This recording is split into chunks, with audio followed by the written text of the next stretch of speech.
Welcome to லக்ஸா சமையல். Hi friends, நம்ம இன்னைக்கு எல்லா காயும் போட்டு எப்படி சாம்பார் வைக்கிறதுன்னு பார்க்கலாம். இதுக்கு சாம்பார் பொடியெல்லாம் தேவையில்ல, நம்ம வீட்டில் உள்ள பொடியை போட்டு வைக்கலாம்.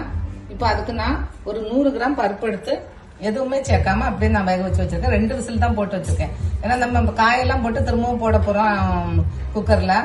இந்த அளவுக்கு வந்தா போதும். 2 விசில் வைங்க, கரெக்டா. நம்ம ஒரு காயை சேர்த்துடலாம். உருளைக்கிழங்கு, தக்காளி,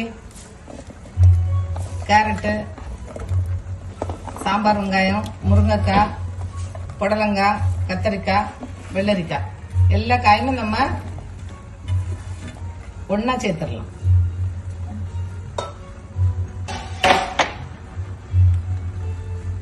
இது கூட கொஞ்சமா உப்பும் சேர்த்துக்கலாம்.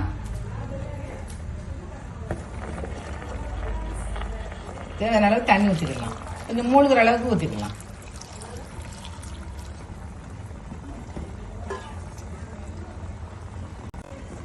இப்ப நம்ம இது கூட கொஞ்சமா மஞ்சத்தூள் சேர்த்துக்கலாம். ஏற்கனவே மஞ்சத்தூள் சேர்க்கல, இப்ப பெருங்காயம் சேர்த்துக்கலாம். சேர்த்துட்டு ஒரு விசில் விட்டா போதும். ஏன்னா காய் ஒரு விசில நல்லா வந்துடும், பருப்பு எல்லாமே சேர்ந்து நல்லா வந்துடும். இப்போ நம்ம சாம்பார் தாளிச்சிடலாம். அதுக்கு நம்ம கொஞ்சமா தேங்காய் ஊத்திக்கலாம். இப்ப எண்ணெய் காஞ்சிருச்சு. இப்ப நம்ம கொஞ்சமா வெந்தயம் போட்டுக்கலாம். நீங்க தேங்காய் தான் போடணும், இல்ல எந்த எண்ணெய் வேணாலும் போட்டுக்கோங்க. கொஞ்சமா கடுகு போட்டுக்கலாம்.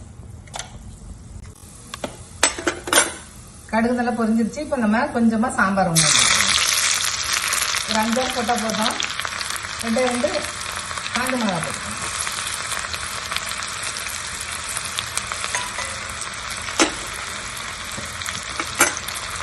கொஞ்சமா கருவேப்பிலை,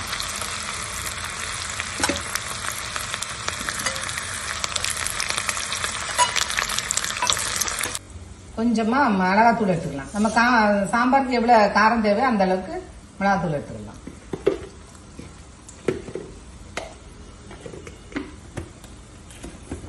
அதோட அதே அளவுக்கு தனியாத்தூள் எடுத்துக்கலாம். அதோட கொஞ்சம் அதிகமா இருந்தா கூட தனியாத்தூள் நல்லா இருக்கும். அது 2 ஸ்பூன், இது 3 ஸ்பூன் எடுத்துக்கோங்க தனியாத்தூள். பெருங்காயம் கொஞ்சம் எடுத்துக்கலாம். அந்த கிணத்துல நம்ம பெருங்காயமும் சேர்த்து போட்டுக்கலாம்.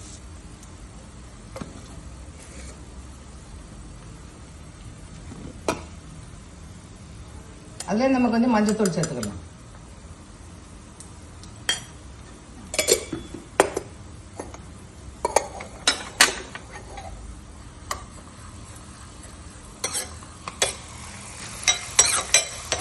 வெங்காயம் நல்லா வதங்கட்டும். இப்ப நம்ம வெங்காயம் நல்லா வதங்கிருச்சு. அதை நம்ம ஒரு தட்டில் எடுத்து வச்சுக்கலாம். சும்மா எண்ணெயோட இருந்தாலும் பரவாயில்ல. நம்ம இந்த மிளகாத்தூளை போட்டு அதுல இந்த எண்ணெயில கொஞ்சம் வதக்கணும். அதுக்குதான் இப்ப நம்ம எடுத்து வச்ச மசாலாவெல்லாம் அந்த எண்ணெயில போட்டுட்டு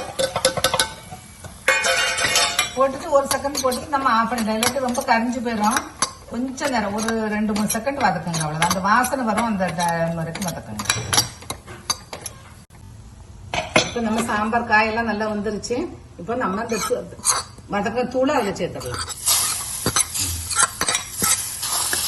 சேர்த்துட்டு நம்ம கொஞ்ச நேரம் கொதிக்க வைக்கலாம். இந்த டைம்ல நீங்க உப்பு புளி எல்லாம் பாத்துக்கோங்க. நம்ம மாங்காய் போட்டிருக்கோம்.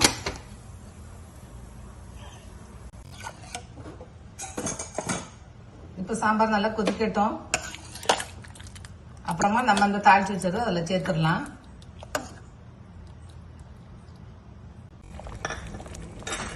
இப்ப நம்ம சாம்பார் கொதிச்சு நல்லா அந்த பச்சை வாசனை, மசாலா வாசனை எல்லாம் போயிருச்சு. நம்ம ஏற்கனவே தாளிச்சு வச்சிருக்கோம்ல, அதை நம்ம சாம்பார் மேல போட்டுக்கலாம்.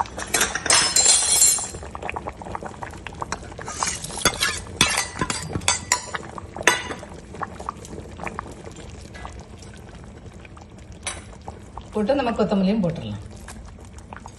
போட்டு கொஞ்ச நேரம் மூடி வச்சிடலாம். அடுப்பை ஆஃப் பண்ணிடலாம். நம்ம சாம்பார் ரெடி ஆயிடுச்சு. இந்த சாம்பார் நல்லா வேற மாதிரி இருக்கும். செஞ்சு பாருங்க, நல்லா இருக்கும். தேங்க்ஸ் ஃபார் வாட்சிங்.